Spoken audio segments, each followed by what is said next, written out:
Asterisk, asterisk. She lied with a smile. Asterisk, asterisk. The train cars swayed like a drunk miner on payday, thick with tobacco smoke and the smell of wet wool. Celia Hart pressed her forehead against the cold window glass, watching Wyoming territory stretch out before her like a promise she wasn't sure she wanted to keep. Snow dusted the endless plains, and somewhere beyond those white-capped mountains lay her destination, a ranch that needed a bookkeeper who could handle more than just numbers. "Where might you be heading, miss?"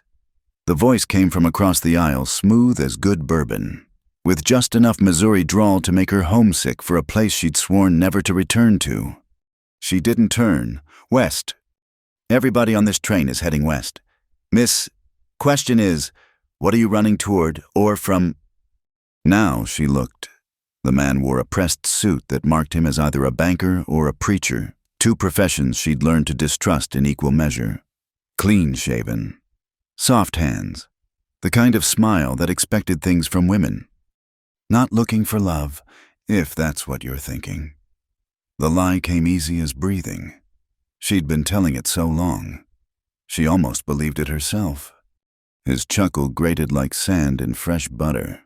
"Name's Reverend James Whitley. From Independence. Perhaps we've met. I know most of the good families there." Her spine straightened. Of course. Of all the trains heading west, she'd chosen the one carrying the very man she'd left standing at the altar 6 months ago. The Lord surely had a sense of humor darker than chimney soot. "Celia Hart," she said, using her mother's maiden name. "From nowhere in particular." Recognition flickered in his pale eyes, but he was too well bred to make a scene. Instead, he leaned forward, voice dropping to a whisper that wouldn't carry over the train's rhythm. "Margaret, please, your father—" "My father can keep his prayers and his promises." She turned back to the window. "I'm not that woman anymore. You made a commitment before God, and I made a commitment to myself first." Her reflection in the glass looked older than her 28 years, but stronger too. "Good day, Reverend." The train whistle shrieked, drowning whatever protest he might have offered. She felt him leave more than heard it, his presence lifting like morning fog. In her carpet bag, folded between her 2 good dresses and her mother's Bible, lay the letter that had saved her from a life of church socials and suffocating expectations. Asterisk position available at Widow's Fence Ranch, Wyoming territory. Bookkeeping and general accounts. Room and board included. Experience with cattle operations preferred but not required. Address inquiries to Mark Graves, proprietor. She'd written back as C. Hart, letting him assume whatever he wanted about her gender. Men usually did anyway. The woman across from her, a farmer's wife, by the look of her patched calico, leaned forward with knowing eyes. Running from a man. Running to a job. Celia pulled her shawl tighter. "There's a difference." "Not in my experience." The woman's laugh held no humor. "But Wyoming's good for forgetting. Cold enough to freeze the past right out of you." Outside, the landscape grew wilder with each mile. Gone were the tidy Missouri farms with their white churches and whiter picket fences. Here, the land sprawled raw and honest, demanding nothing but the truth from those brave enough to claim it. "You ever been to Wyoming before?" the farmer's wife asked. "No, ma'am." "Then let me give you some advice. Cowboys aren't like town men. They don't court with flowers and pretty words. They court with actions fixing your fence, leaving fresh game on your doorstep, standing between you and whatever might cause harm." She paused, studying Celia with sharp eyes. Some women find that refreshing, others find it terrifying. "I don't sleep with cowboys." The words tumbled out before Celia could stop them. The older woman's smile held secrets. "That's what I said too, 20 years and 4 children ago." The train began to slow, and the conductor's voice rang out, "Cheyenne, next stop, Cheyenne." Celia gathered her belonging, checking the letter one more time. Asterisk. Take the northbound stage to Deer Lodge. Someone from the ranch will meet you there. Simple instructions for what she hoped would be a simple life. No complications, no entanglements. Just numbers in ledgers and the blessed anonymity of being useful rather than decorative. On the platform, wind cut through her traveling dress like accusations. She'd packed for Missouri winters, not Wyoming ones. Already, she could feel the territory testing her resolve. The stage office smelled of leather and coffee strong enough to float a horseshoe. The clerk looked her up and down with the casual assessment of a man who'd seen too many Eastern women arrive with romantic notions and leave on the next train out. "Deer Lodge stage leaves at dawn," he said. "Hotel's across the street. Though if you're looking for work, Mrs. Patterson at the boarding house might—" "I have a position at Widow's Fence Ranch." His eyebrows climbed toward his receding hairline. "That's so well. I'll be—" He leaned back, studying her with new interest. "You know about the place." "It's a cattle operation. They need a bookkeeper." "That's true enough." Something in his tone made her shoulders tense. "Malcolm Graves runs a tight operation. Good man, if a bit particular since his wife passed." "You sure you're expected?" She produced the letter, watching his expression shift from skepticism to something like amusement. "See, Hart," he read. "Well, now, this should be interesting." He stamped her ticket with more force than necessary. "Stage leaves at 6 sharp. Driver's name is Pete. Tell him you're the bookkeeper for Widow's Fence, and he'll see you get there safe." The hotel room was sparse but clean, with a narrow bed and a window overlooking the main street. Celia sat on the edge of the mattress, finally allowing herself to feel the weight of what she'd done. She'd left everything: her father's house, her reputation, the safety of the known world for a job at a ranch with a name that sounded like a warning. Through the thin walls, she could hear life happening around her. A couple arguing about money, a baby crying. Somewhere, a fiddle played a waltz that made her chest ache with memories of church dances and James Whitley's persistent courtship. "I don't sleep with cowboys," she whispered to the empty room, like a prayer or a promise. Tomorrow, she'd climb aboard another stage and head deeper into the territory. Tomorrow, she'd meet M. Graves and begin her new life as C. Hart, bookkeeper. Tonight, though, she allowed herself one moment of pure terror at the thought of all that empty land and the unknown man who ruled a piece of it. The fiddle music drifted away, leaving only the wind and the distant sound of cattle being driven through town. Somewhere out there, under the same cold stars, was a ranch called Widow's Fence, and somewhere on that ranch was a man who didn't know he'd hired a woman. She smiled despite herself. Let him be surprised. Let them all be surprised. She hadn't come to Wyoming territory to meet anyone's expectations. She'd come to bury them in the snow and start fresh, like spring grass after a hard winter. The letter lay on the nightstand, moonlight catching the bold signature M. Graves. Tomorrow, she'd learn what kind of man hid behind those initials. Tonight, she'd hold fast to her promise. "I don't sleep with cowboys," she said one more time, louder now, as if volume could make it true. Outside her window, Wyoming stretched endless and patient, waiting to test the strength of her convictions. Asterisk, asterisk, the widower in the snow, asterisk, asterisk. The stage to Deer Lodge rattled like bones in a box, and Celia Hart had never been more grateful for her mother's advice about wearing layers. Pete, the driver, hadn't spoken more than 10 words since Cheyenne, but those 10 words had been enough. Storm coming, Widow's Fence. You're braver than you look. Now, as snow began to fall in earnest, she understood why. The landscape had turned from brown to white in the span of an hour, and visibility dropped to mere yards. The other passengers, a mining surveyor and his wife, huddled together for warmth. But Celia sat rigid, unwilling to show weakness on her first day in the territory. "Deer Lodge ahead!" Pete's shout barely carried over the wind. The town materialized from the storm like something from a fairy tale, if fairy tales included frozen mud and buildings that looked one strong gust away from collapse. Pete pulled up at what passed for a depot, a lean-to attached to a general store. Anyone here for Widow's Fence? A man emerged from the store, tall enough to duck through the doorway, wrapped in a coat that had seen better decades. Not Malcolm Graves. Surely this man was young, barely 20, with the eager smile of someone who hadn't yet learned to distrust the world. That would be me. Celia gathered her bags, accepting his help down from the stage. I'm Tom Brennan, one of the hands at the ranch. Mr. Graves sent me to fetch the new bookkeeper. He paused, clearly expecting someone else. You're C. Hart. I am. He opened his mouth, closed it, then shrugged. Well, all right then. Wagon's this way. Better hurry, this storm's fixing to get worse. The wagon was solid, practical, like everything else she'd seen so far. Tom helped her up, then clicked to the horses.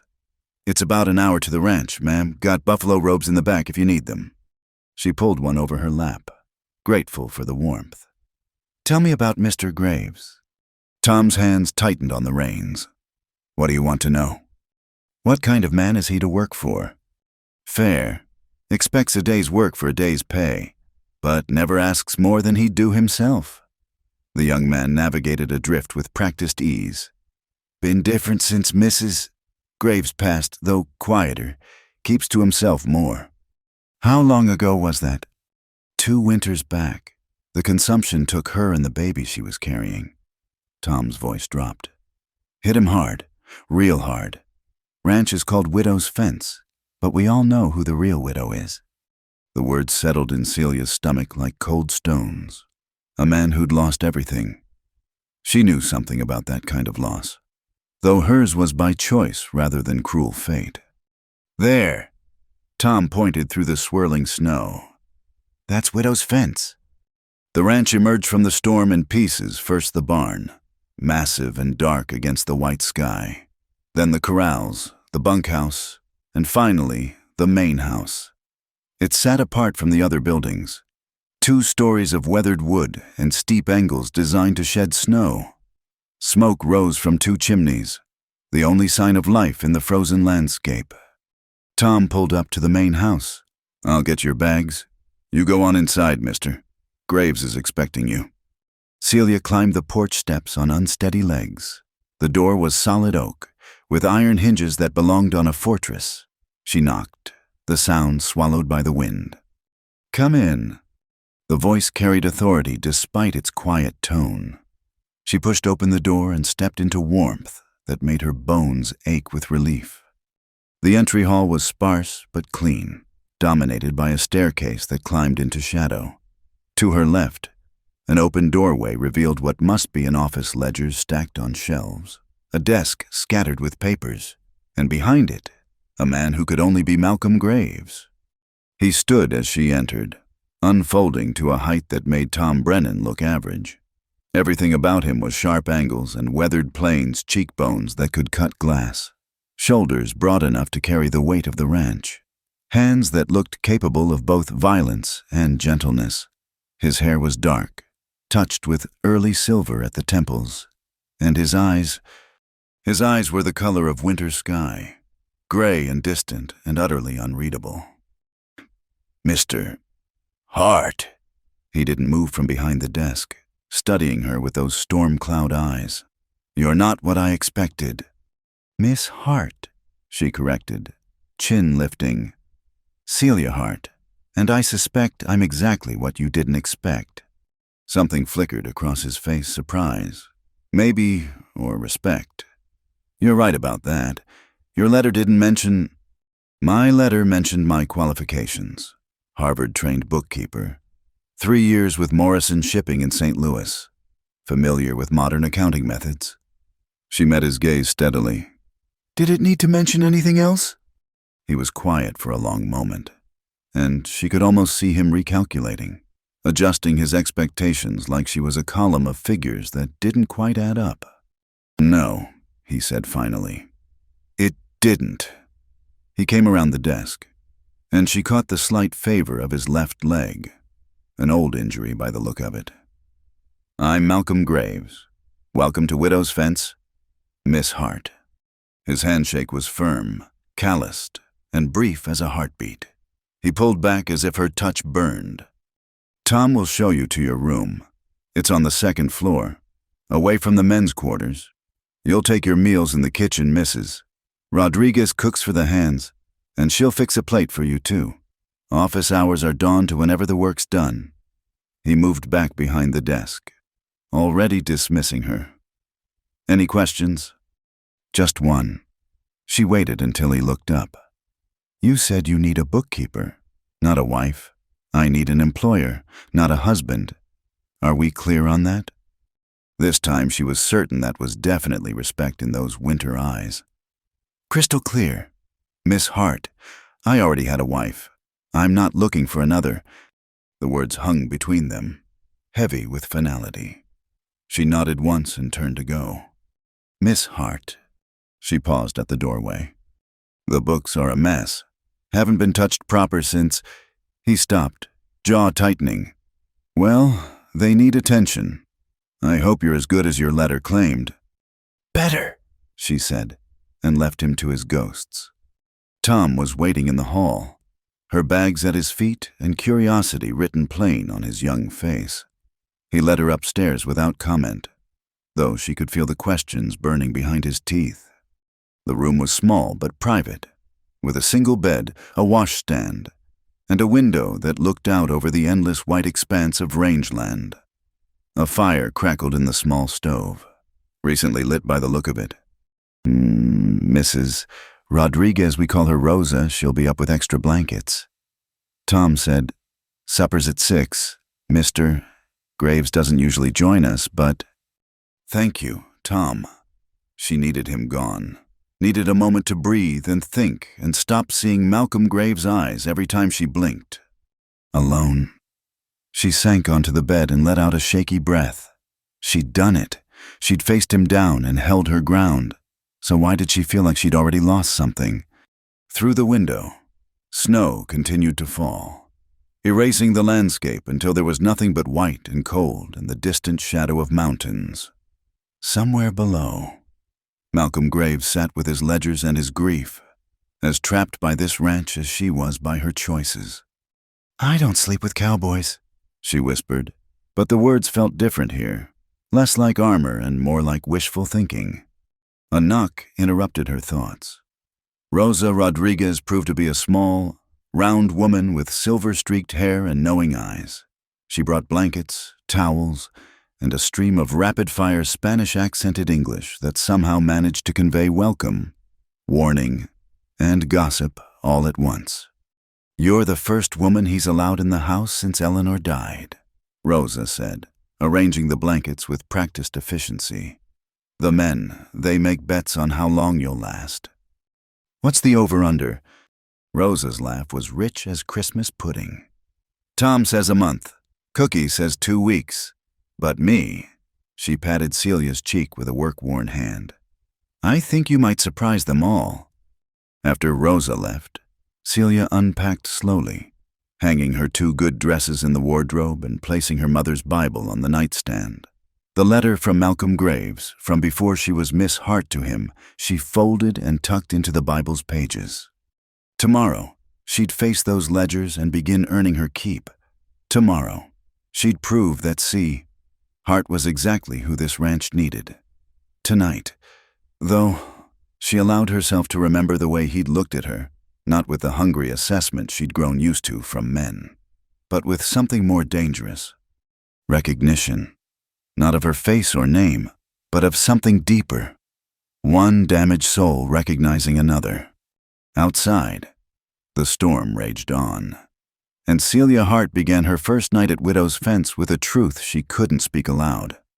Malcolm Graves was nothing like the soft-handed town men she'd known, and that terrified her more than any blizzard ever could. ***, mornings at Widow's Fence, ***. The rooster's crow came before dawn, but Celia Hart was already awake, dressed in her plainest wool dress and seated at Malcolm Graves' desk. The ledgers were worse than a mess. They were a catastrophe of grief written in fading ink and haphazard entries. Some pages bore water stains that might have been tears or whiskey. She couldn't tell which and didn't want to know. "You're up early." She didn't startle she'd heard his boots on the stairs, measured and deliberate like everything else about him. The books won't fix themselves, Mr. Graves. He stood in the doorway, already dressed for the day's work in worn denims and a flannel shirt that had seen better years. His hair was damp, pushed back from his forehead, and he smelled of lye soap and coffee. "Coffee's in the kitchen," he said. "Rosa makes it strong enough to float a horseshoe." "I've already had a cup, thank you." She didn't look up from the ledger. "Did you know you've been paying for ghost cattle?" Now he moved closer, bringing that scent of soap and leather with him. "What?" "Henderson's been billing you for 50 head more than he's delivered, 3 months running." She showed him the entries, her finger tracking the discrepancies. "Either he's very bad at counting, or he thinks you are." Malcolm's jaw tightened. "Son of a—" He caught himself, glancing at her. "Pardon." "I've heard worse. Mr. Graves, shipping docks aren't exactly finishing schools." She pulled out a fresh ledger. "I'll need to go through everything from the past year, maybe longer. Do I have your permission to question the men about purchases and sales?" "Do what you need to do." He stayed close enough that she could feel the warmth radiating from him in the cold morning air. "Miss Hart, about yesterday." "There's nothing to discuss about yesterday."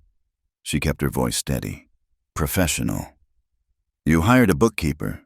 I'm keeping books. That's all." He was quiet for a moment, and she could feel him studying her bent head. "That's all," he agreed finally.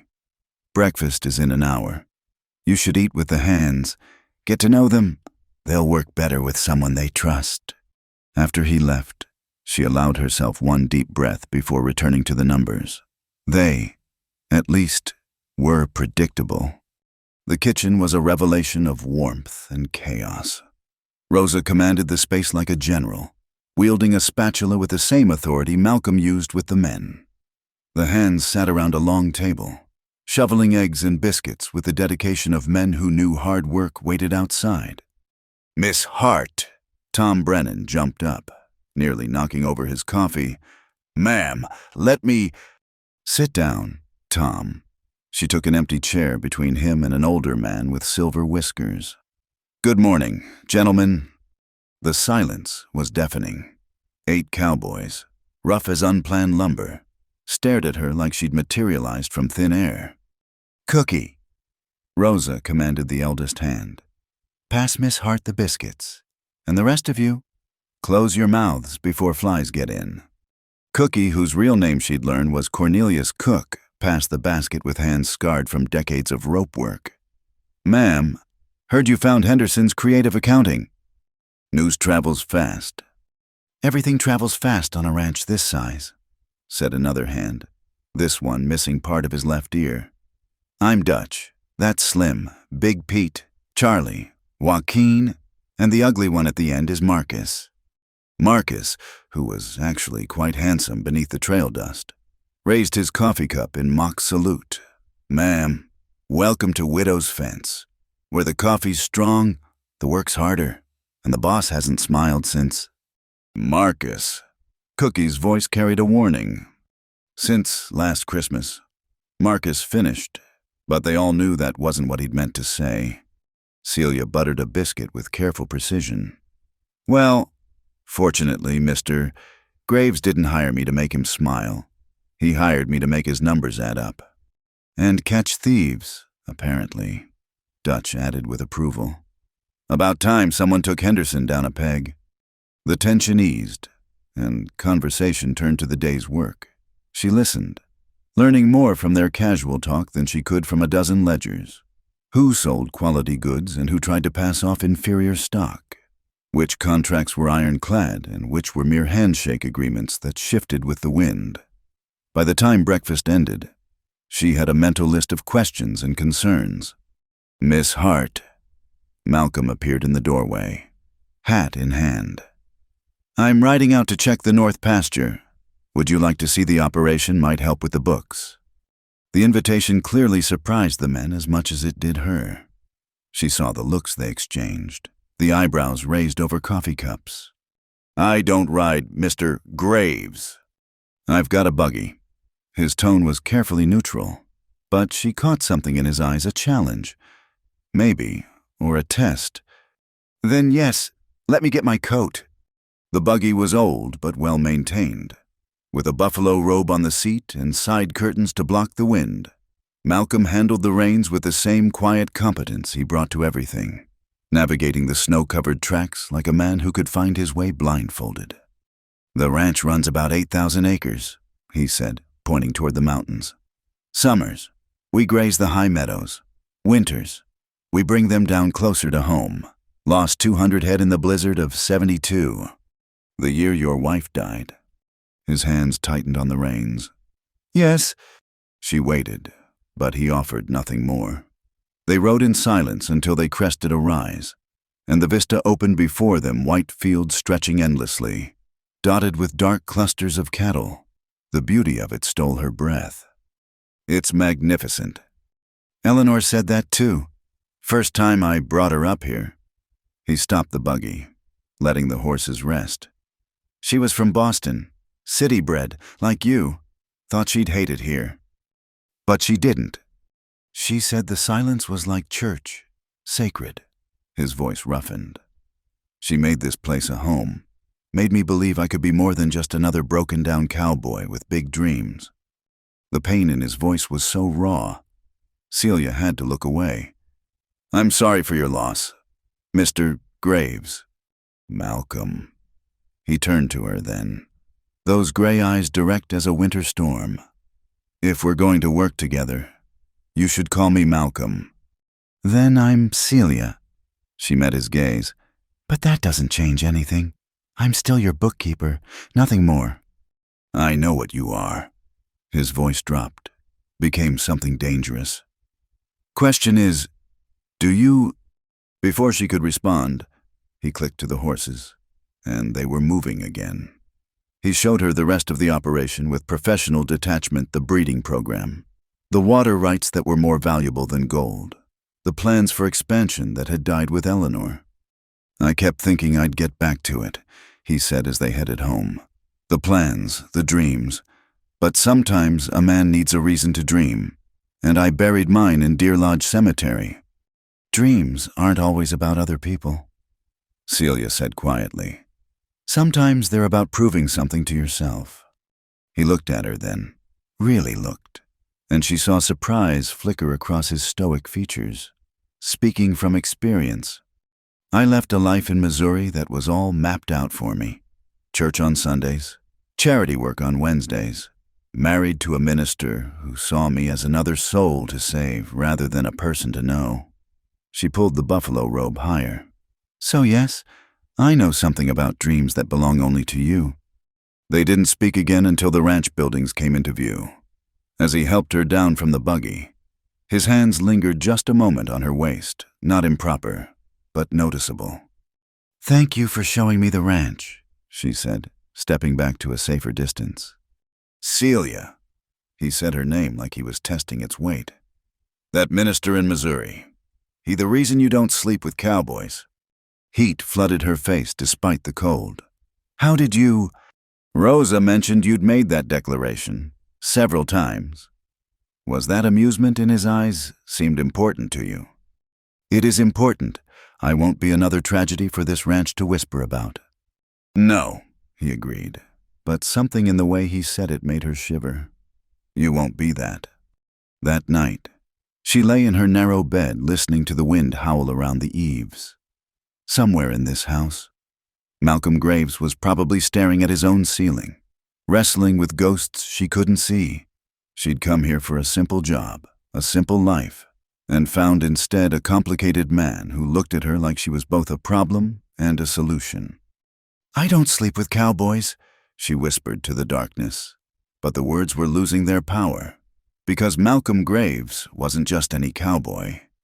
He was a widower who'd loved his wife with a depth that terrified her, a man who could be harder than winter ground or gentle as spring rain, a man who said her name like a question he wasn't sure he wanted answered. Tomorrow, she'd lose herself in the safety of numbers and ledgers. Tonight, though, she allowed herself one dangerous truth when he'd helped her from the buggy, when his hands had spanned her waist for those few heartbeats.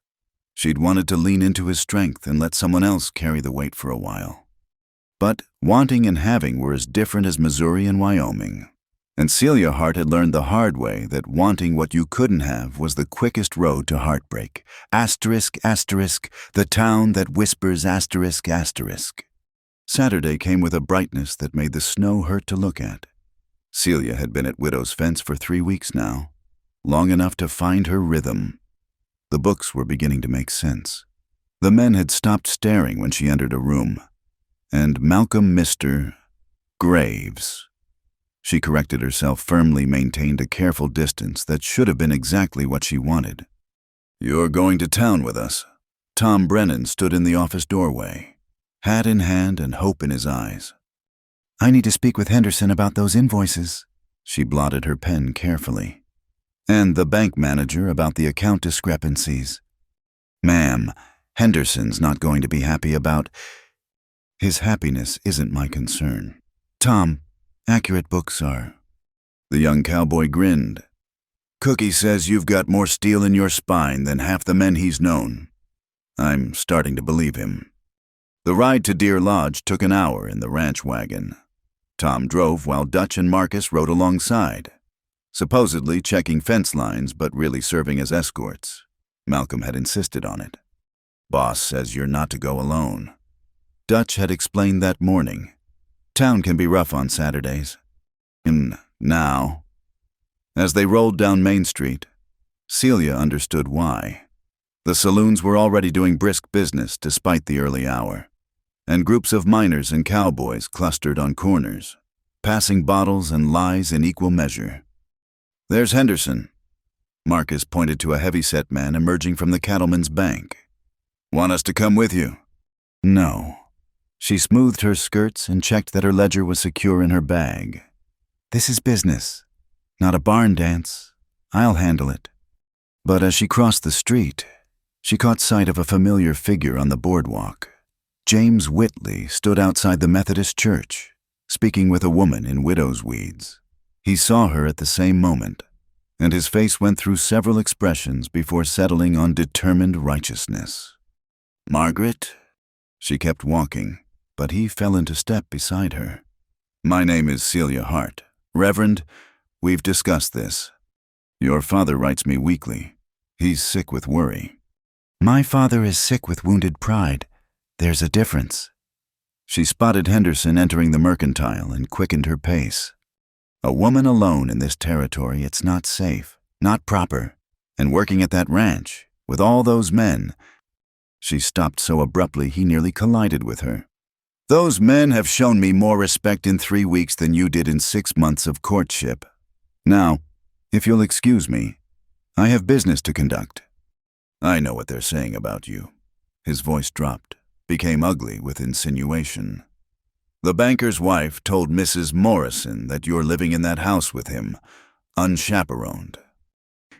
Mrs. Rodriguez lives there as well. Not that it's anyone's business. Everything is everyone's business in a town this size."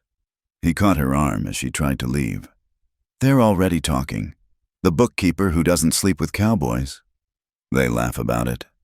Margaret, they're placing bets on how long before you warm his bed." She jerked free, fury rising hot in her throat. "Then they'll lose their money, won't they?" "Will they?" His smile was sharp as broken glass. "I've heard how he looks at you. How you ride out together, alone, a grieving widower and a fallen woman." The slap echoed off the storefronts. James stood frozen, hand to his reddening cheek, as Celia fought to control her breathing. "I am not fallen. Reverend Whitley, I am risen.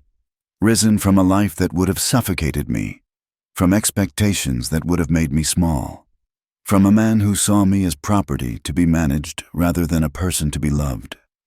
She stepped closer, lowering her voice to a whisper that carried more threat than any shout. "And if you ever touch me again, you'll learn that cowboys aren't the only ones who know how to protect what's theirs." She left him standing there and pushed into the mercantile, hands shaking with delayed reaction. Henderson stood at the counter, his florid face growing redder as he spotted her. "Miss Hart, heard you've been questioning my arithmetic." "Not your arithmetic, Mr. Henderson, your honesty." She pulled out her ledger, open to the marked pages. 50 head over count, 3 months running. Either you're the worst rancher in Wyoming, or you're a thief. Which would you prefer to discuss with the sheriff? The store went quiet. Mrs. Morrison behind the counter froze mid-measurement. 2 ranch wives examining fabric turned to stare. Henderson's face cycled through several shades of purple before settling on a mottled puce. "Now see here, little lady." "I'm not little, and I'm certainly not your lady." She kept her voice steady, professional. "You have 2 choices. Refund the overpayment with interest, or explain to Sheriff Watson why Widow's Fence should press charges for fraud. Graves put you up to this." "Mr. Graves doesn't know I'm here. This is between you and me, Mr. Henderson, and the law, if necessary." Henderson's piggy eyes darted around the store, finding no sympathy in the watching faces. Everyone knew he cut corners, but proving it had been another matter until now. "I'll need time to review my records. You have 1 week. After that, I go to the sheriff." She closed the ledger with a snap. "Good day, Mr. Henderson." Outside, she nearly collided with Malcolm. He stood by his horse, dust on his clothes suggesting a hard ride. His eyes went immediately to her face, reading something there that made his jaw tighten. "Celia, the boys said you were in town."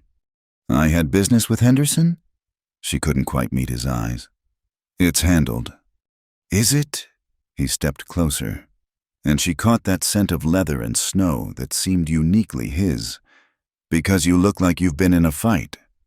"Not a fight, a conversation." She glanced back toward the church, where James still stood watching. "With someone from my past." Malcolm followed her gaze, and something dangerous flickered across his features. "The minister from the train. Tom mentioned him." "It's nothing. He's nothing." But her voice cracked on the last word, betraying her. "Come on." He took her elbow, gentle but firm. "Let's get you some coffee." The hotel restaurant was nearly empty, just 2 drummers in the corner arguing about territory. Malcolm guided her to a table by the window, then surprised her by pulling out her chair. Such a small courtesy, but it nearly undid her composure. "Tell me," he said after the waitress brought coffee strong enough to strip paint. "There's nothing to tell. A man I didn't marry thinks he still owns me." I corrected his assumption. "That why everyone was staring when I passed the mercantile." She laughed, short and bitter. "They were staring because I threatened Henderson with the sheriff, and possibly because I slapped Reverend Whitley on Main Street." Malcolm's coffee cup paused halfway to his lips. "You slapped a minister?" "He grabbed me. He implied—" She stopped, heat flooding her face. "He repeated some local gossip about us." "Ah." Malcolm set down his cup carefully. "Let me guess. The bookkeeper who doesn't sleep with cowboys and the widower who hasn't smiled since his wife died. We must make quite the story." "Don't you care about what they're saying?" "Celia." The way he said her name made her look up. "I stopped caring what this town said the day I buried Eleanor. They whispered then, too, about how I should have seen the sickness sooner, should have sent her to Denver for better doctors, should have done a dozen things different, as if their opinions could bring her back." His pain was so matter-of-fact it hurt worse than tears would have. "But you," he continued, "you have to live here too, work here. If my reputation is causing you trouble—" "Your reputation is the least of my troubles." She wrapped her hands around the warm cup. "I've already scandalized them by existing. An unmarried woman doing man's work, living on a ranch with rough men, refusing to know my place. Adding one more scandal to the pile hardly matters." "It matters to me." The quiet intensity in his voice made her chest tight. They sat in silence while the drummers argued and the waitress refilled cups they hadn't emptied. "I should tell Tom I'm ready to go back," Celia said finally. "Tom's at the feed store. Won't be done for an hour at least." Malcolm pulled out his pocket watch, checked it with unnecessary focus. "Would you, that is, Eleanor used to like the general store. Said they had the best selection of books this side of Denver. It was the clumsiest invitation she'd ever received, and somehow that made it perfect. I do need new pen nibs." They walked side by side down Main Street, ignoring the stares and whispers that followed in their wake. At the general store, Malcolm went straight to a section in the back while Celia examined the writing supplies. When she found him again, he was holding a leather-bound journal. "For the accounts," he said gruffly. "The ones you've been keeping in that notebook.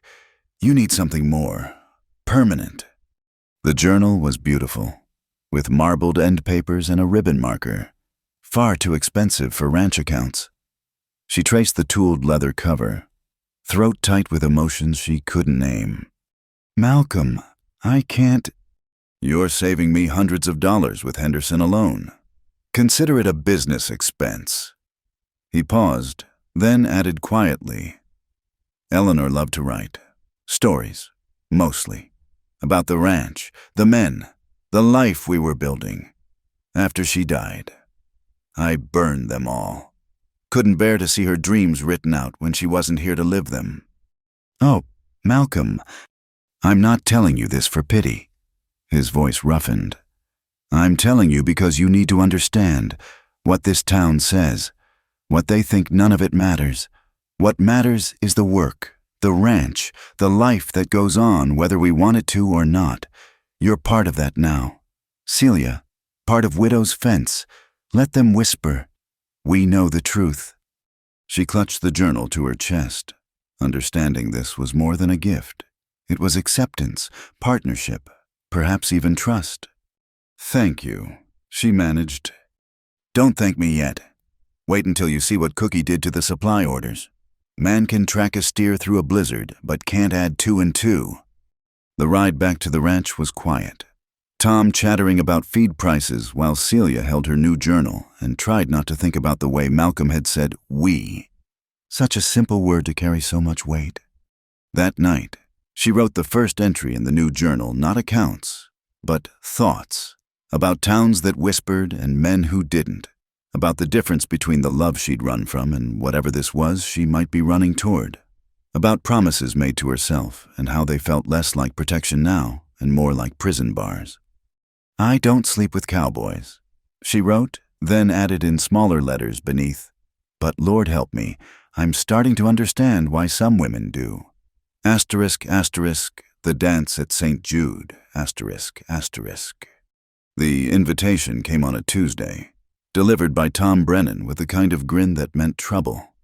"Spring social at St. Jude's," he announced, placing the cream-colored card on Celia's desk. "Everyone's invited, even heathens like us." Celia read the careful script asterisk. "The Ladies' Auxiliary of St. Jude's cordially invites you to our annual spring social and dance. Saturday, March 15th, 7 o'clock. Proper attire requested." "I don't attend church socials," she said, returning to her ledger. "Neither does the boss, usually." Tom lingered in the doorway. "But Cookie says he went regular-like before Mrs. Graves passed. First time since the funeral that they've sent an invitation with his name on it." That evening, she found Malcolm in the barn, checking a mare's swollen fetlock. He worked with gentle concentration, speaking low to the horse while his hands moved with practiced care. "Tom says there's a social Saturday." She kept her voice carefully neutral. "There is." He didn't look up from his work. "You planning to go?" "Church socials aren't really that is, after Missouri. I don't much care for church gatherings." "Can't say I blame you." He straightened, wiping his hands on a cloth. "But this isn't Missouri, and St. Jude's isn't that kind of church. Father Miguel, he's got more interest in feeding the hungry than saving souls that don't need saving." "Are you going?" He was quiet for a long moment, studying the mare's leg with unnecessary focus. Haven't decided. Eleanor loved those socials. Said it was the only time she could pretend we were civilized instead of half wild. The pain in his voice was muted now, weathered like old wood but still present.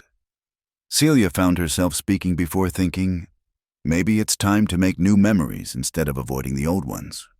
He looked at her then, those storm-gray eyes unreadable in the lantern light.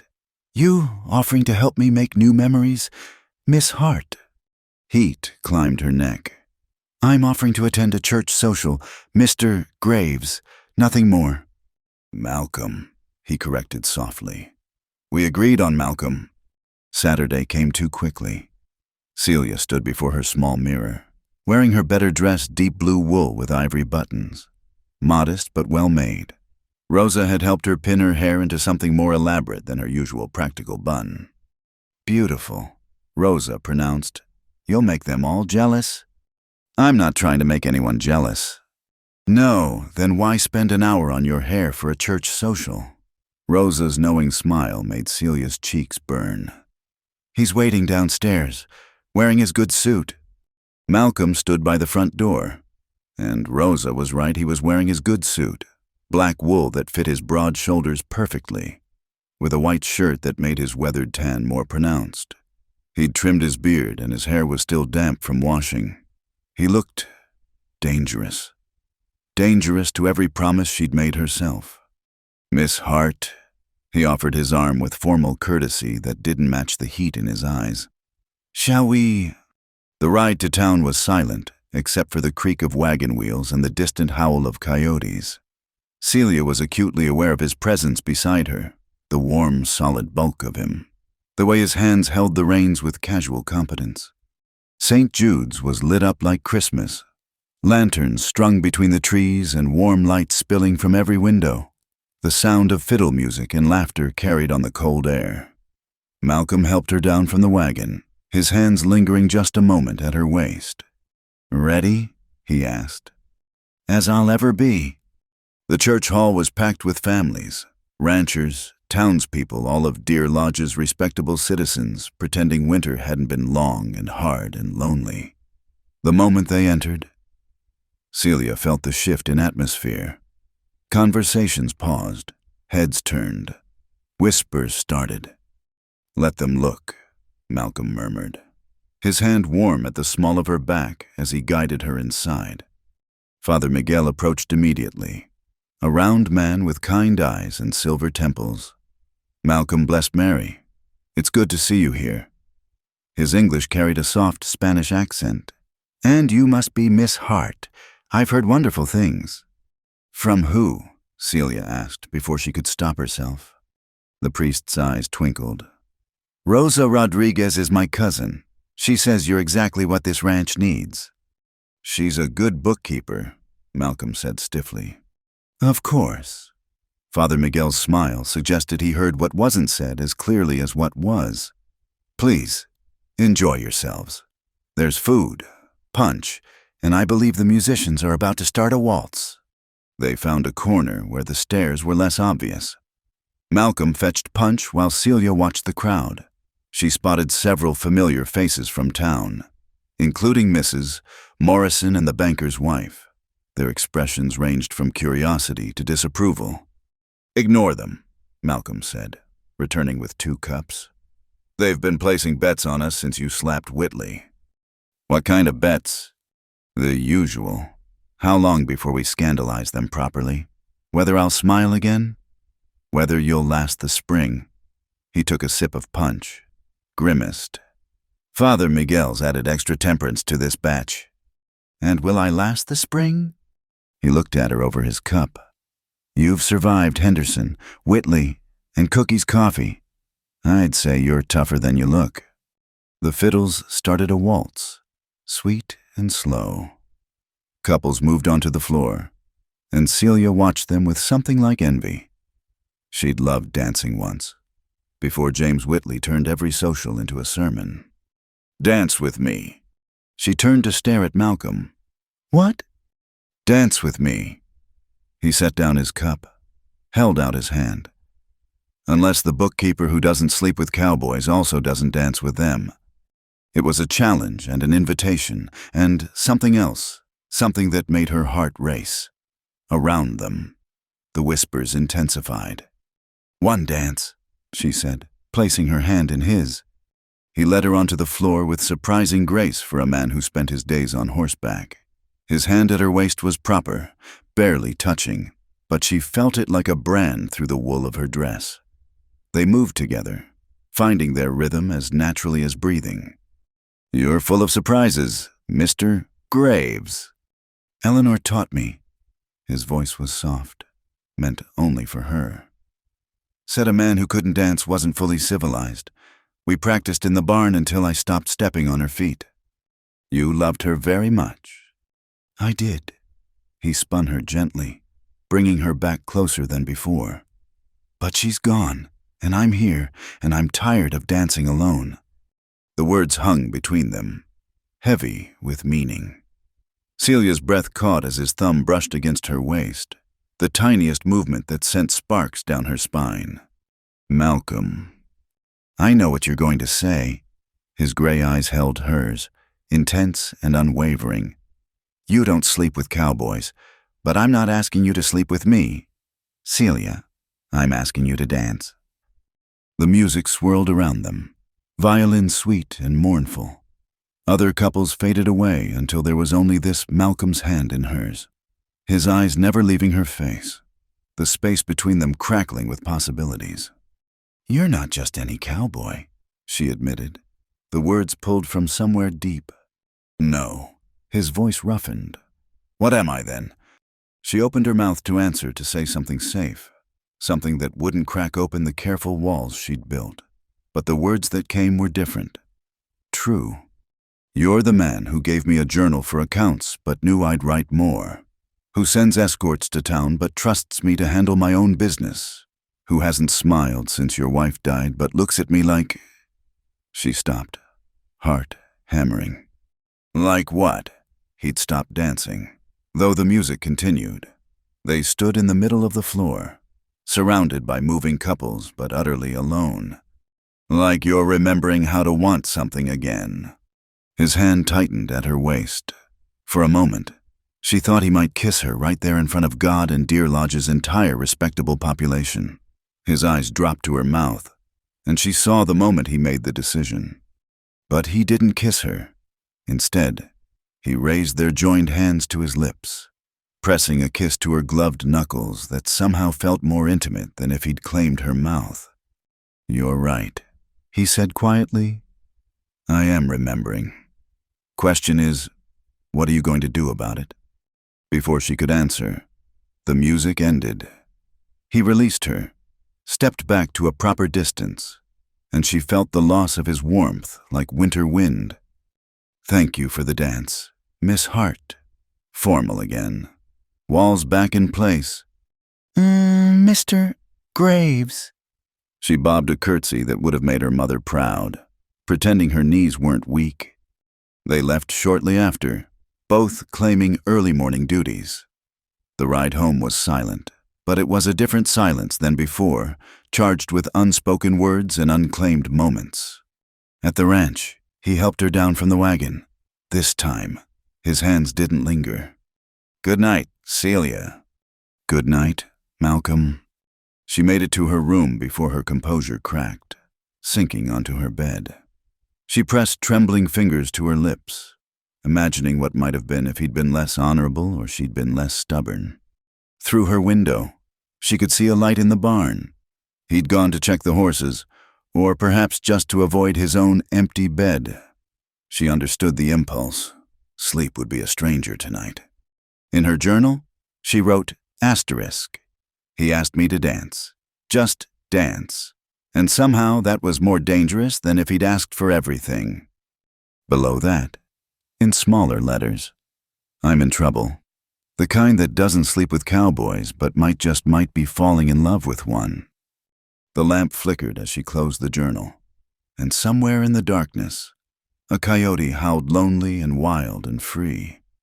Everything she'd come to Wyoming to find. Everything she was afraid to claim.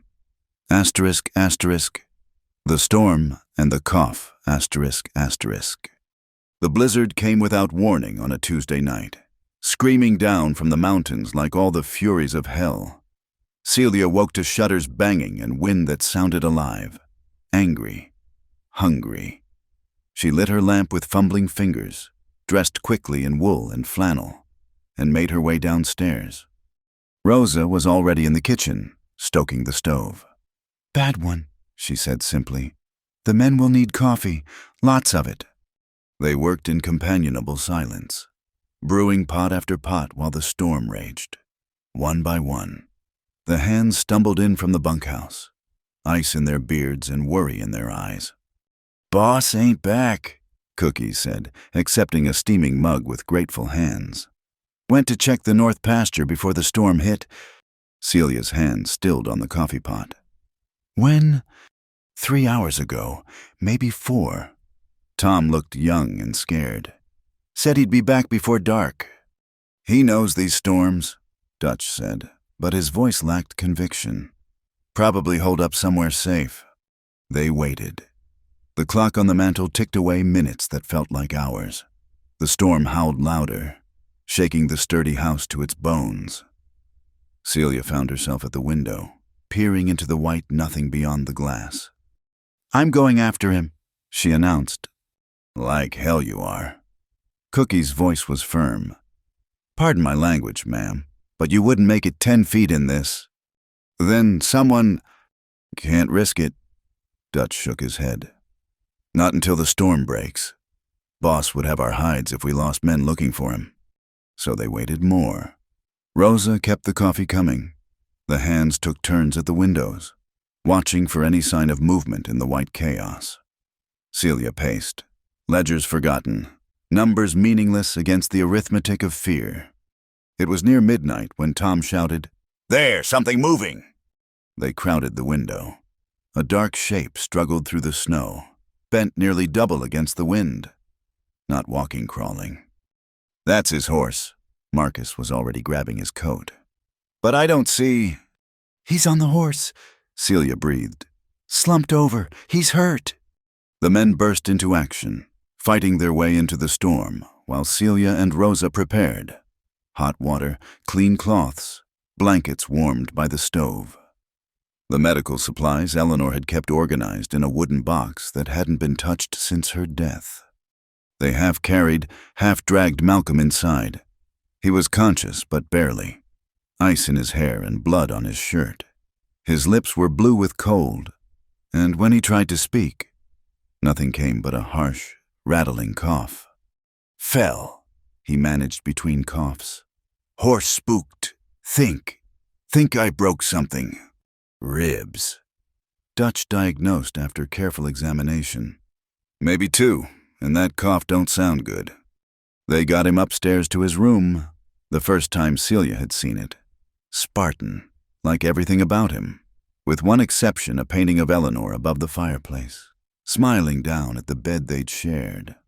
I'll tend him, Rosa said, but Malcolm's hand shot out, catching Celia's wrist. "Stay." The word was more cough than voice. Please. Rosa and Celia exchanged glances. I'll get the supplies, Rosa said diplomatically. "You keep him calm." Calm was the last thing Celia felt as she helped strip away his frozen clothes, revealing the dark bruises spreading across his ribs. His skin was like ice, and that cough deep and wet and wrong. "Stubborn man," she muttered, pulling blankets up to his chin. "What were you thinking, staying out in this cattle?"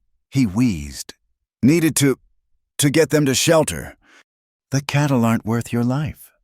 His eyes found hers, gray as the storm outside, but warming slightly.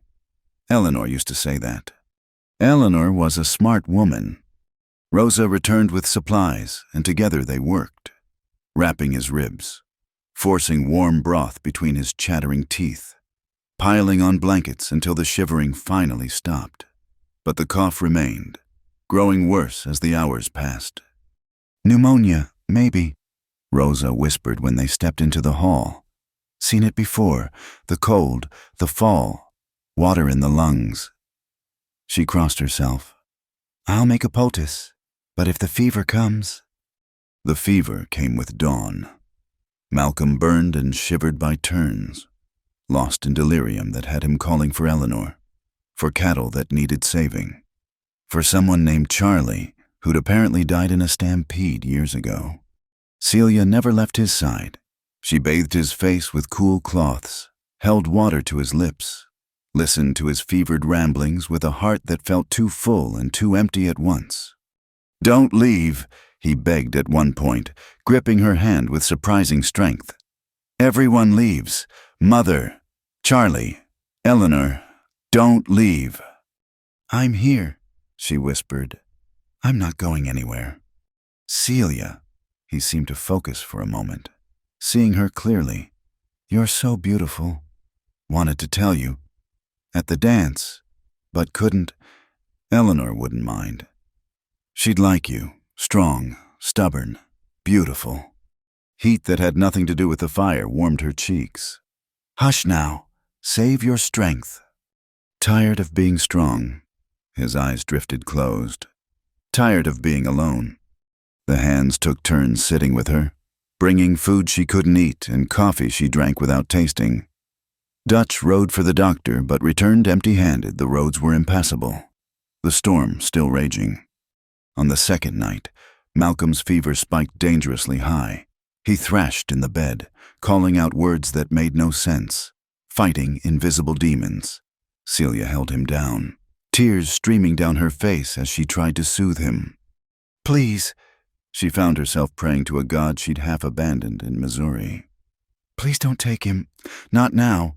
Not when he's just starting to live again." The fever broke near dawn, sudden as summer rain. One moment he was burning, the next, his skin was cool and damp with healthy sweat. His breathing eased, the terrible rattle fading to something almost normal. "Celia." His voice was weak but lucid. She nearly sobbed with relief. "I'm here." "How long?" "2 days. You've been very sick." He tried to sit up, grimaced at the pain in his ribs. "The cattle are fine. The men handled everything." She pushed him gently back down. "You need to rest." "You stayed." It wasn't a question.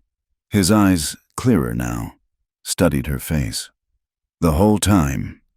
Someone had to make sure you didn't die and leave me with those terrible ledgers." A sound escaped him, might have been a laugh if it hadn't triggered another coughing fit. When it passed, he was looking at her with an expression that made her chest tight. "I meant it," he said quietly. "What I said, even if I shouldn't have." She knew she should pretend not to understand, should hide behind the convenient excuse of fevered ramblings. Instead, she found herself smoothing his dark hair back from his forehead with gentle fingers. "I know. Doesn't change anything." But his hand found hers, held on like she was an anchor in rough seas. "You still don't sleep with cowboys." "No," she agreed. "But I do sit vigil with stubborn ranchers who nearly freeze to death saving cattle." "That's something." His eyes were already drooping, exhaustion pulling him under. "That's definitely something." She stayed while he slept, their hands still linked. Rosa found them that way hours later, bringing soup and a knowing smile. "The worst has passed," the older woman said. "He'll recover now, thanks to you." "I didn't do anything special." "No, you kept him fighting when he wanted to follow Eleanor. That's special enough." Rosa studied her shrewdly. "Question is, what happens now?" Celia looked down at their joined hands, his rough and scarred from years of work, hers ink-stained but steady. "Now he gets better. The ranch needs him." "Just the ranch." Before Celia could answer, Malcolm stirred, his fingers tightening around hers. Still asleep, still holding on, still needing the anchor she'd become without either of them planning it. "I don't know," she admitted softly. "I honestly don't know anymore." The storm had passed, leaving the world white and new and full of dangerous possibilities. In the days that followed, as Malcolm slowly recovered, something had shifted between them. The careful distance was gone, replaced by something warmer, deeper, infinitely more terrifying. She still didn't sleep with cowboys, but she was beginning to understand that some connections went deeper than physical desire, stronger than carefully made promises. Some bonds were forged in storm and fever and the quiet moments between heartbeats. And sometimes, those were the ones that changed everything. Asterisk, asterisk, the cowboys passed, asterisk, asterisk. Spring came slowly to Wyoming, fighting winter for every inch of ground. Malcolm's recovery matched its pace, gradual but steady, marked by small victories. First sitting up without help, then walking to the window, finally, after 2 weeks, joining them for meals in the kitchen despite Rosa's protests that he needed more rest. "I've rested enough," he said that first morning, lowering himself carefully into his chair. "Ranch doesn't run itself." The ranch has been running fine, Celia informed him, not looking up from the ledger she'd brought to breakfast. "Dutch and Cookie have managed the hands, Tom's handled the stock counts, and I've kept the books. You're not indispensable. Mr. Graves." The men around the table held their breath, but Malcolm only studied her with those storm-gray eyes. "Good to know I can be replaced so easily." "I didn't say easily." She made a notation, still not meeting his gaze. "Your handwriting is atrocious, and your filing system appears to have been designed by a drunk raccoon." Cookie choked on his coffee. Tom's mouth fell open, but at the head of the table, something remarkable happened. Malcolm Graves smiled. Not much, just a slight upturn at the corner of his mouth, but it transformed his face, easing lines that had been carved by grief and weather. The kitchen went silent, everyone staring as if they'd witnessed a miracle. "A drunk raccoon." His voice held something that might have been amusement. "A very drunk raccoon," Celia confirmed, finally looking at him. "with possibly some vision problems." The smile widened fractionally. "I'll work on that." After breakfast, he lingered while the hands filed out to their duties. Celia tried to focus on her numbers, but she could feel him watching her, the weight of unspoken words heavy between them. "Walk with me," he asked finally. "Doc Sanders said I need to move around, build my strength back up." She hesitated. Since his recovery began, they'd maintained a careful distance, necessary conversations about ranch business. Nothing more. The memory of fevered confessions and held hands lay between them like a live coal. Too hot to touch. "Just to the barn," he added. "I want to check on Duchess." Duchess was the mare with the swollen fetlock, now fully healed but still Malcolm's favorite. Celia couldn't refuse without seeming petty. The morning air was crisp, carrying the smell of snowmelt and new grass. Malcolm moved slowly but steadily, and she matched his pace, hands clasped behind her back to avoid the temptation of offering support he'd only refuse. "I owe you thanks," he said as they reached the barn, "for staying with me. Rosa says you barely left my room for 3 days. You were my employer. I protected my investment." "Is that all I am, your employer?" The question hung in the air like morning mist. Celia busied herself with opening the barn door, avoiding his eyes. "That's what we agreed on," she said finally. "What we both wanted." "What we wanted 3 months ago." His voice was quiet, thoughtful. "Things change." Inside the barn, horses nickered greetings. Malcolm went straight to Duchess's stall, running gentle hands over her legs, checking for any lingering weakness. Celia watched from a safe distance, struck again by how different he was with animals. All that careful control dropped, revealing a gentleness he rarely showed people. "Tell me about Eleanor," she found herself saying. He stilled, hands pausing on Duchess's neck. For a moment, she thought he wouldn't answer. Then he resumed his examination, speaking to the horse rather than her. "Met her at a cattle auction in Denver.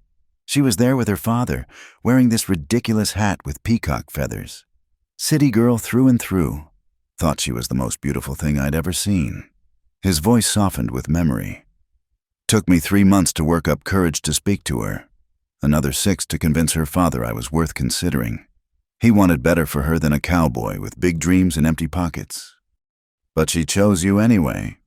She chose the dream. He moved to the next stall, still not looking at her.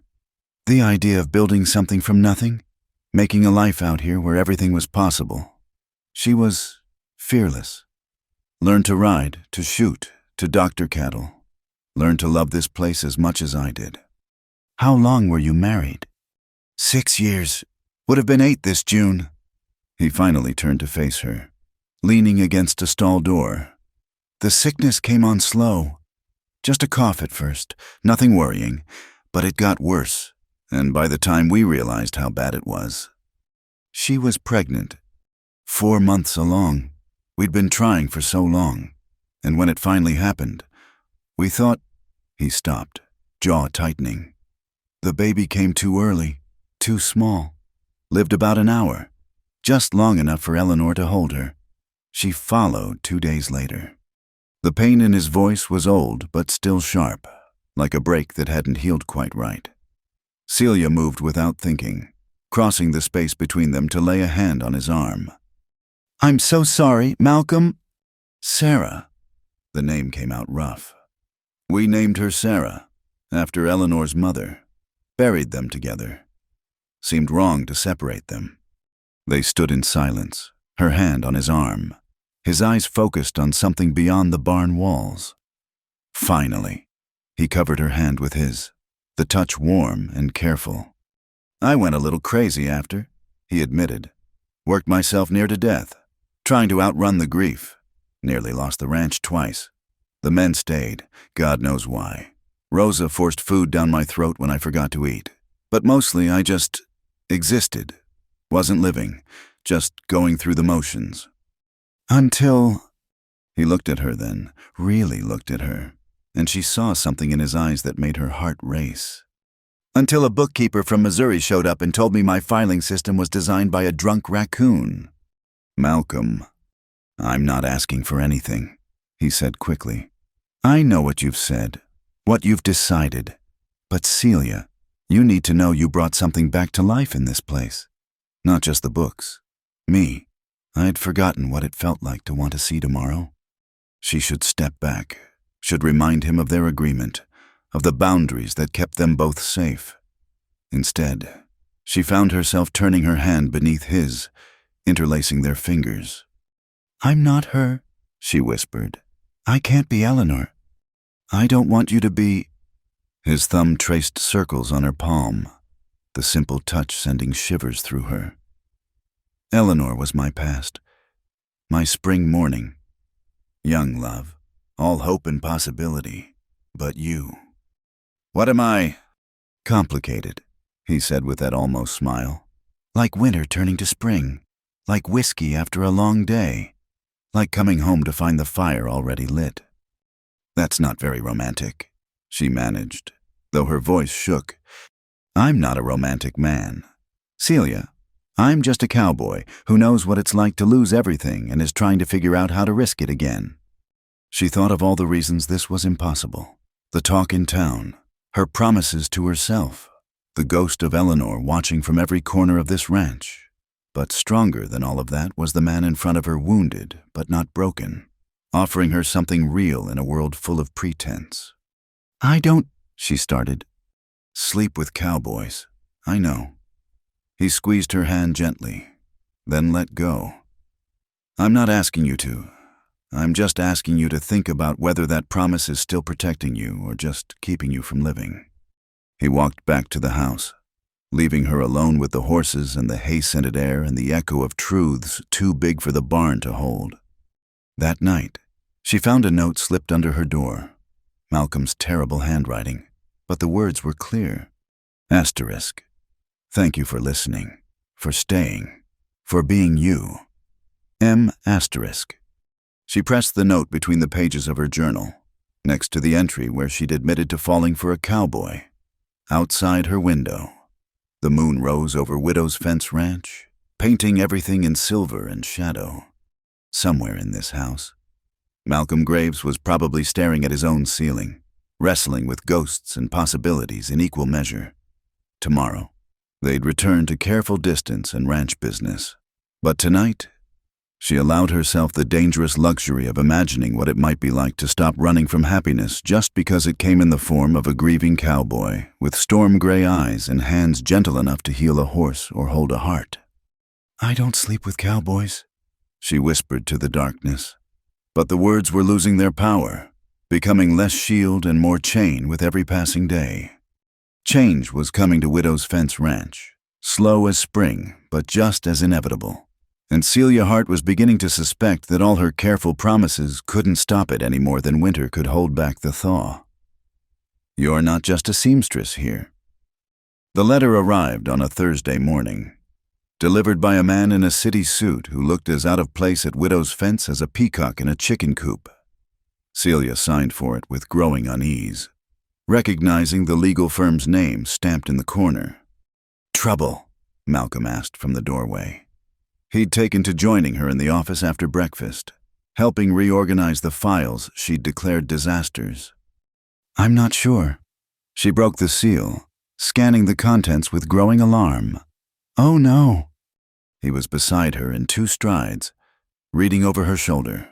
His jaw tightened as he took in the formal language, the threats wrapped in legal terminology. "They're trying to steal my land." "Not steal," Celia corrected, mind already racing.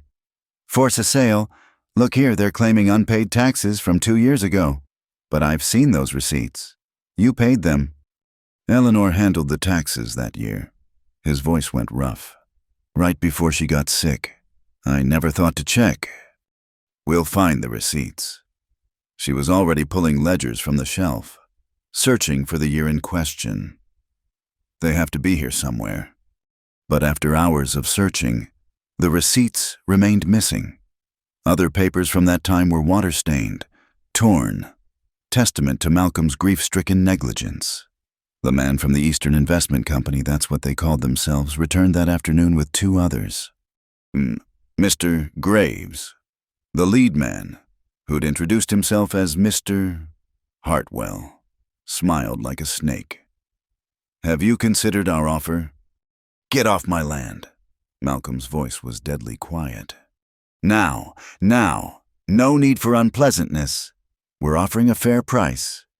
"A third of what it's worth." Celia interrupted.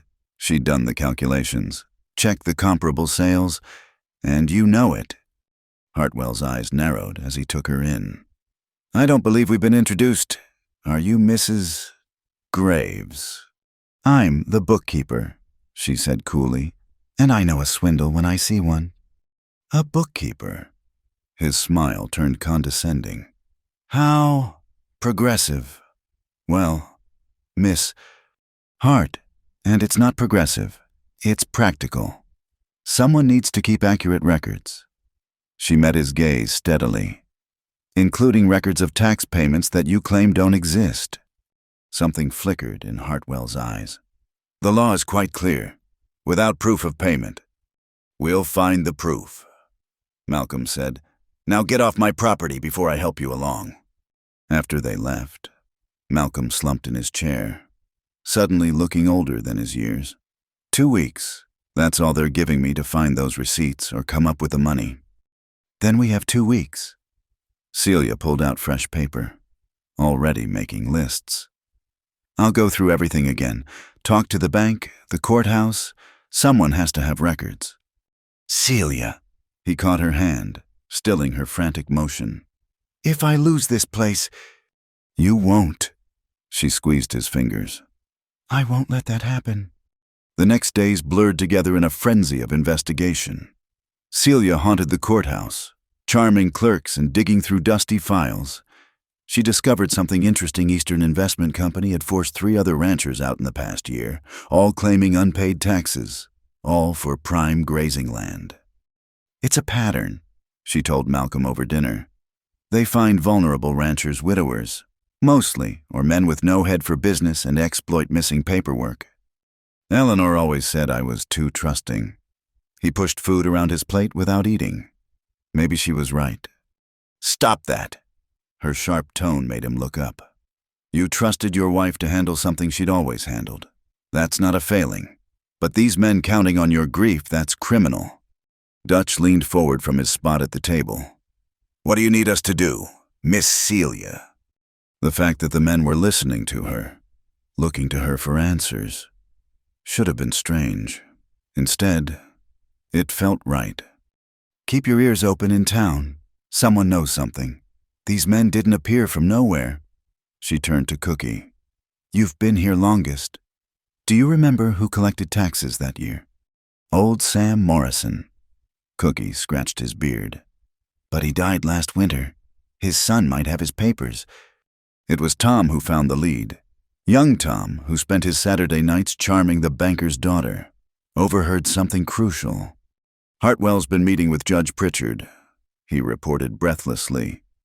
Private dinners, and the judge just happened to rule in their favor on the last 3 cases.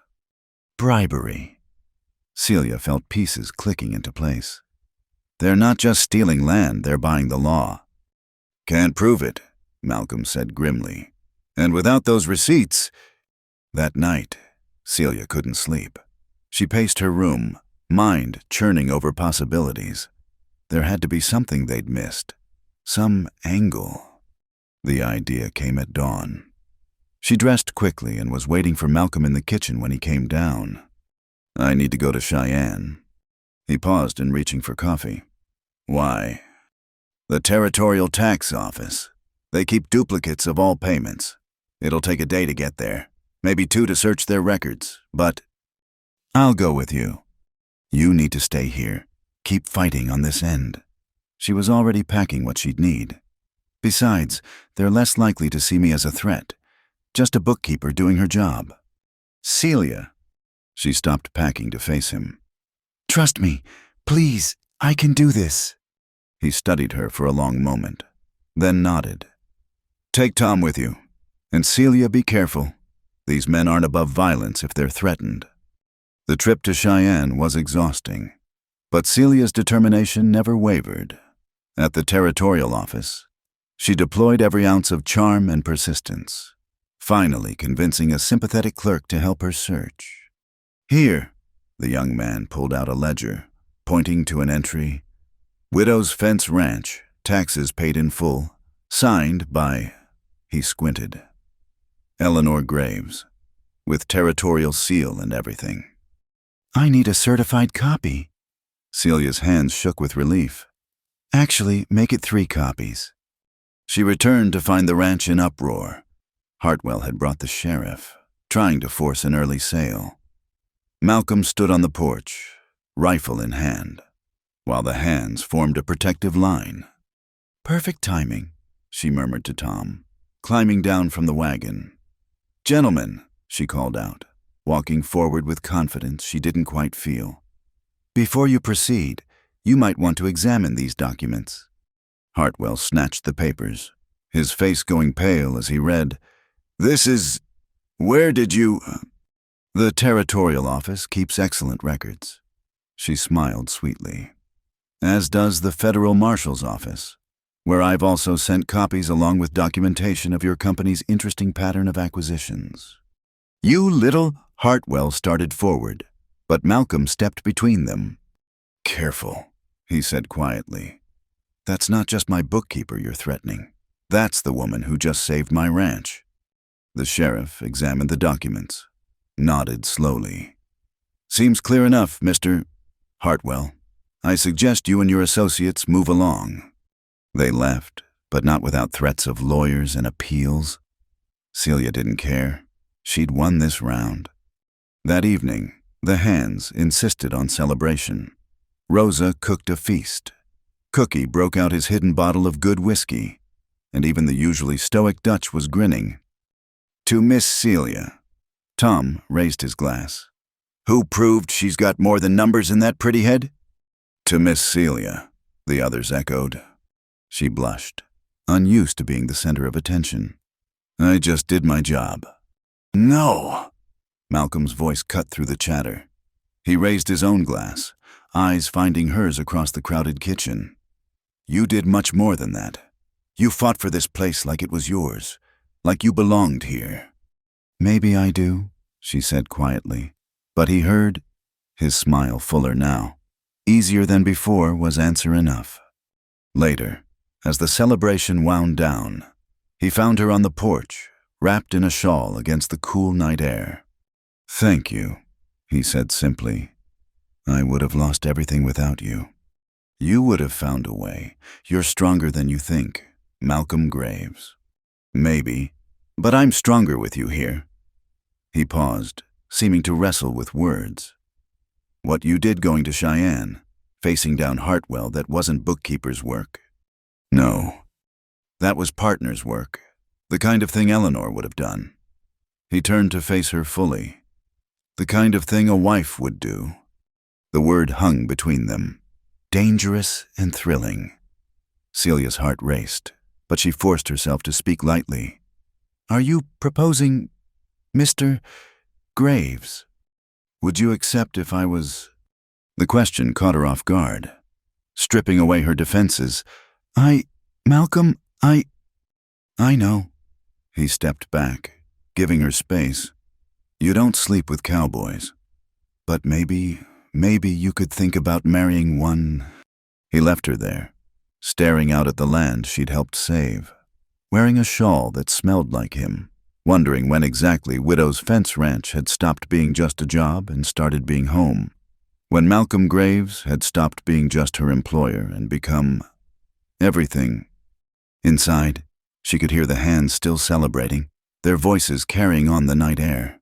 Tomorrow, there would be new challenges, new threats. Eastern Investment Company wouldn't give up easily. But tonight, she'd saved something worth saving, and the man who owned it owned her heart too. Though she wasn't quite ready to admit it, had asked a question she wasn't quite ready to answer. But for the first time since leaving Missouri, since making her desperate promise, Celia Hart thought maybe, just maybe, she was ready to stop running from happiness, even if it came in the form of a proposal from a cowboy who'd learned to smile again because of her. Asterisk, asterisk, the kiss by the fence, asterisk, asterisk. The victory against Eastern Investment Company had shifted something fundamental at Widow's Fence Ranch, not just in the legal status of the land, but in the very air between its inhabitants. Malcolm smiled more now, small, private smiles that Celia caught when he thought she wasn't looking. The hands treated her less like a bookkeeper and more like the lady of the house, though she'd made no such claim. And the question he'd asked on the porch that night hung between them like morning mist, present but unspoken. It was early May when the letter from the territorial governor arrived, confirming that Eastern Investment Company was under investigation for fraud. Malcolm read it aloud at breakfast, and the kitchen erupted in cheers. "We did it," Tom crowed. "We beat those city snakes." "Miss Celia beat them," Cookie corrected. "We just stood around looking menacing." Malcolm's eyes found hers across the table. "We all did our part," he said quietly. "But yes, Celia deserves the lion's share of credit." After breakfast, as the hands dispersed to their duties, Malcolm lingered. "Walk with me." She'd grown to love these morning walks, the quiet moments before the day's work demanded their attention. They headed toward the north pasture, where the fence line needed checking, always something needing repair on a ranch this size. "I've been thinking," he said as they walked, "about the future, the ranch's future." Her heart sank a little. Of course, the ranch. Always the ranch first. "Eastern Investment Company won't be the last to try," he continued. "This land is too valuable, and I'm just one man trying to hold it. You have the hands, Rosa, me." The last word came out smaller than intended. "Do I have you?" He stopped walking, turning to face her. "Because that's what I've been thinking about, Celia, how long I have you." "My contract doesn't specify—" "Damn the contract!" The profanity, mild as it was, startled her. Malcolm rarely swore, especially not in her presence. "I'm not talking about employment. I'm talking about more." They'd reached the fence line, where a section needed reinforcing. Malcolm pulled out tools from the saddlebag he'd brought, but his movements were distracted. That night, after Cheyenne, he continued, focusing on the fence post with unnecessary intensity. I asked you a question. You never answered. You didn't really ask, she said softly. You suggested I think about it. And have you? She watched his hands work strong, capable hands that could gentle a spooked horse or hold her like she was made of spun glass. Hands that had known loss and were learning, slowly, to reach for life again. Every day, she admitted. He stilled, hammer suspended mid-swing. And I'm terrified. The words tumbled out before she could stop them. Not of you. Never of you. But Malcolm, I came here running from one life. What if I'm just running toward another mistake? He set down the hammer, turning to face her fully. Do I feel like a mistake to you? No. The word was immediate, honest. You feel like coming home. Then what are you afraid of? She looked away, toward the mountains that bordered their his land. Eleanor's gone. Her shadow isn't this ranch, this house. Even the way Rosa makes coffee, it's all touched by her memory. You loved her so much. Malcolm, how can I compete with a ghost? He was quiet for a long moment, and she wondered if she'd said too much. Then he reached out, gently turning her face back to his. You're not competing, he said softly. Eleanor was my first love, my young love. I'll always carry her with me. But Celia, you're not meant to fill her place. You're making your own place. You already have. Have I? The men follow your advice like gospel. Rosa sings in the kitchen again. The books make sense for the first time in 2 years. And me? His thumb brushed her cheek, the touch feather light. I wake up looking forward to the day instead of dreading it. That's not Eleanor's doing. That's you. Malcolm, I'm not asking you to be her, he continued, urgent now. I'm asking you to be you, the woman who faced down Henderson and Hartwell, who sat by my bed for 3 days, who doesn't sleep with cowboys, but maybe, just maybe, could love one. The word hung between them, love. Neither had said it before, dancing around it with safer terms. But here, by a fence that marked the boundary of everything he'd built and fought to keep, the pretense seemed pointless.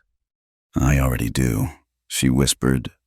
His eyes widened, storm gray brightening with something like wonder. Say that again. I love you. Stronger now. Surer. I've been falling since that first morning when you told me I wasn't what you expected. Maybe even since the train, when I lied about not looking for love and knew it was the biggest lie I'd ever told. He cupped her face in both hands now, and she could feel the tremor in them. Celia Hart, you beautiful, stubborn, brilliant woman. I love you too. Have for weeks, maybe months. Tried to talk myself out of it, but you can't logic your way out of love. So what do we do about it? This, he said, and kissed her. It wasn't like the novels she'd hidden under her bed as a girl. There were no fireworks, no swooning. Instead, there was rightness, a sense of pieces sliding into place after being scattered too long. His lips were warm and sure against hers, gentle but with a promise of passion carefully banked. She leaned into him, hands fisting in his shirt, and felt him smile against her mouth. When they broke apart, both breathing unsteadily, he rested his forehead against hers. You kissed a cowboy, he murmured. I did. Going to make a liar out of you yet. She laughed, the sound bubbling up from someplace deep and joy-filled. I've been a liar from the start. Every time I said I didn't sleep with cowboys, I was lying to myself. Because what I meant was I didn't sleep with men who saw me as something to own, to shape, to diminish. But you've never tried to make me less than I am. Why would I? He pulled back to look at her, genuinely puzzled. You're perfect as you are, bossy and stubborn and too smart for your own good. She kissed him again, partly to stop the teasing, mostly because she could. This time he responded with less careful control, pulling her against him until she could feel his heartbeat racing to match hers. "Marry me," he said against her lips. "Not because the ranch needs a woman's touch or because the town expects it. Marry me because I can't imagine facing another winter without you, because you make me want to be the man you see when you look at me." Is that a proper proposal, Mr. Graves? He stepped back, then surprised her by dropping to one knee right there in the mud by the fence. "Celia Hart, you saved my ranch, my sanity, and my heart. I don't have much to offer, just a ranch that needs constant work, a house full of memories, and a man who's learning to live again. But if you'll have me, I promise to love you every day, to trust your judgment even when you're calling my filing system names, and to never, ever take you for granted. Will you marry me?" She looked down at him, this strong, stubborn man kneeling in the Wyoming dirt, offering her everything he had with no pretense or conditions. Behind him, the mountains rose eternal, and she could see their future stretching out like the rangeland, not easy, but real and true, and theirs. "Yes," she said simply. He rose, lifting her off her feet in a spin that made her laugh. When he set her down, he kissed her again, and this time there was nothing careful about it at all. They were both disheveled and grinning when they heard the whooping from the ridge. The hands sat on their horses, apparently having witnessed everything. "About damn time," Cookie shouted. "Pay up, Dutch," Tom called. "I told you it'd be before summer." Malcolm kept his arm around her waist, holding her close as their friends, their family, rode down to offer congratulations. "You know what this means," he murmured in her ear. "What?" "You're going to have to stop saying you don't sleep with cowboys." She turned in his arms, smiling up at him with all the love she'd kept locked away for so long. "I think I can live with that." Later, Rosa would cry happy tears and insist on planning the wedding. The hands would break out Cookie's good whiskey again. The town would gossip. But with less venom now, the bookkeeper who'd saved Widow's Fence Ranch had earned her place. But for now, standing by the fence that marked the edge of everything Malcolm had built and she had helped save, Celia Hart, soon to be Graves, let herself be kissed by the cowboy she'd sworn she'd never sleep with. And for the first time since stepping off that train in Cheyenne, she felt truly, completely, irrevocably home. Asterisk, asterisk, the coffee was stronger that morning. Asterisk, asterisk. The wedding had been simple, a quiet ceremony at St. Jude's with Father Miguel presiding and only the ranch family in attendance. Celia wore her mother's wedding dress, altered by Rosa's skilled hands, while Malcolm stood tall in his black suit, smiling in a way that made the townswomen whisper he looked 10 years younger. Now, 3 days later, life at Widow's Fence Ranch had settled into a new rhythm. Different, but right. Celia woke before dawn, as had become her habit. But this morning, she wasn't alone. Malcolm's arm draped across her waist, his breath warm against her neck. She lay still, marveling at the simple pleasure of it, waking beside someone who saw her truly, loved her completely. "You're thinking too loud," he murmured against her shoulder. "How do you know I'm thinking?" "You get very still when you're working through something in that brilliant mind of yours." He pressed a kiss to her neck. "What's troubling you?" "Nothing's troubling me." She turned in his arms to face him. "I'm thinking about how wrong I was. About cowboys." She traced a finger along his jaw, feeling the morning stubble. "Turns out I do sleep with them after all." His laugh rumbled through his chest. "Just one cowboy. The only one that matters." They might have stayed there longer, but the rooster had opinions about people who lingered in bed past dawn. Malcolm groaned, burying his face in her hair. 5 more minutes. "The cattle won't feed themselves, Mr. Graves." "The hands can manage without me for once. Mrs. Graves." "Mrs. Graves." The name still felt new, like boots that needed breaking in, but it fit better each time she heard it. Finally, duty won over comfort. They dressed and made their way to the kitchen, where Rosa already had coffee brewing. The older woman took one look at them and smiled knowingly. "The coffee's stronger this morning," she announced. "Thought you might need it." Celia felt heat rise in her cheeks, but Malcolm just grinned and accepted a cup. "Much appreciated, Rosa." The hands were already gathered around the table, and conversation stopped when they entered. Then Cookie started a slow clap, and the others joined in, whooping and whistling until Celia wanted to hide behind Malcolm's broad shoulders. "All right, you've had your fun," Malcolm said, but he was smiling. "Don't you all have work to do?" "Boss is right." Dutch stood, still grinning. "Cattle won't move themselves, though if you want to take another day or two—" "We've had our time," Celia interrupted, finding her voice. "The ranch doesn't stop for honeymoons." Tom looked disappointed. "You're not going anywhere, not even to Denver." "Everything we need is right here," Malcolm said quietly, his eyes finding Celia's. After the hands filed out, Celia settled at the desk in what was now their shared office. The ledgers waited, familiar and comforting. But when she opened the first one, she found a folded paper tucked inside. Asterisk property. Deed transfer asterisk, it read at the top. Her hands trembled as she read further. Malcolm had added her name to the ranch ownership. "Malcolm, what is this?" He looked up from his own work. "What it looks like. You're half owner of Widow's Fence now." "But I didn't marry you for—" "I know."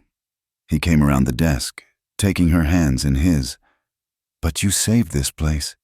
Celia, you fought for it when I was ready to give up. It's as much yours as mine now. More, maybe." "The men might not like taking orders from U.S. From the woman who stared down Eastern Investment Company, the woman who caught Henderson stealing the woman who kept me alive through pneumonia." He cupped her face gently.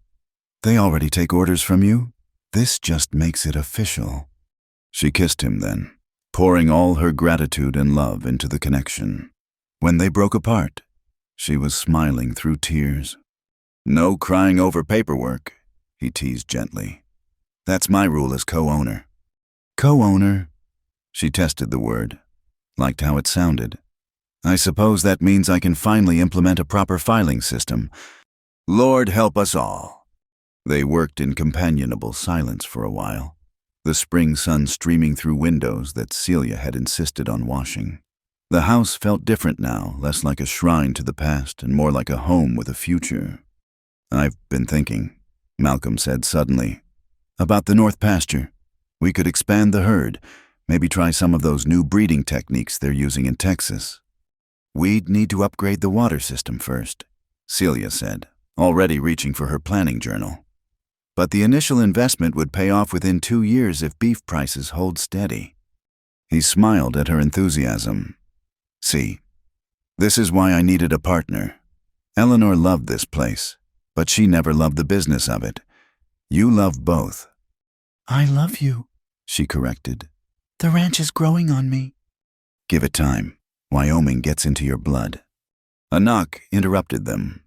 Tom stood in the doorway, hat in hand and that particular expression that meant trouble. "Boss, Mrs. Boss, we've got a visitor." Mrs. Boss?" Celia raised an eyebrow.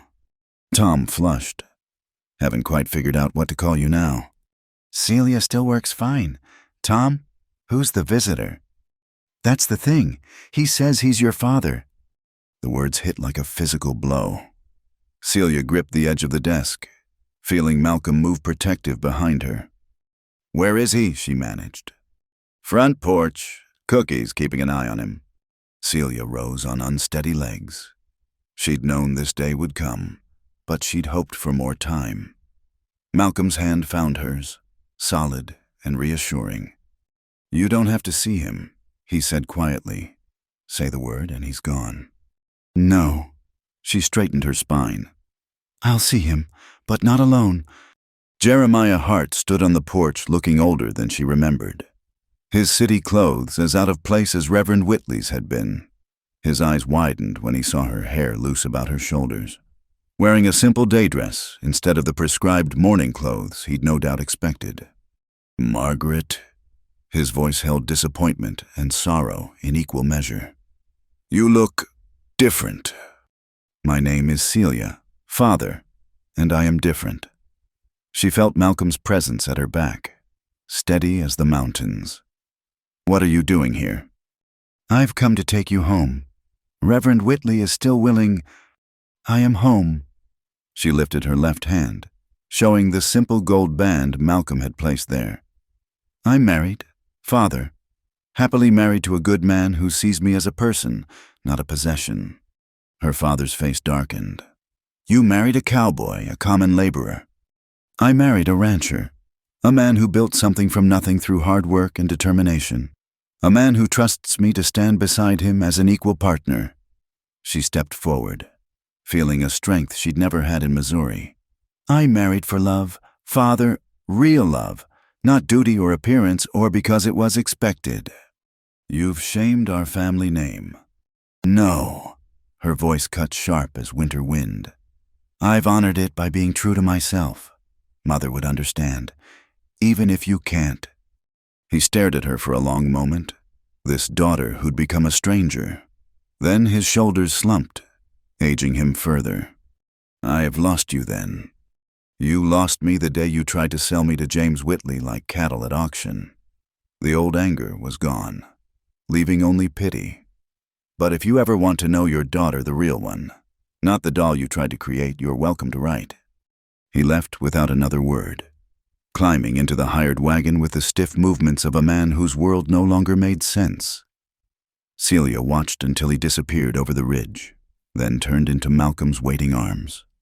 "You all right?" Yes, and surprisingly, she was. That was the past saying goodbye. I'm ready to focus on the future now. That evening, as had become tradition, they all gathered in the kitchen for supper.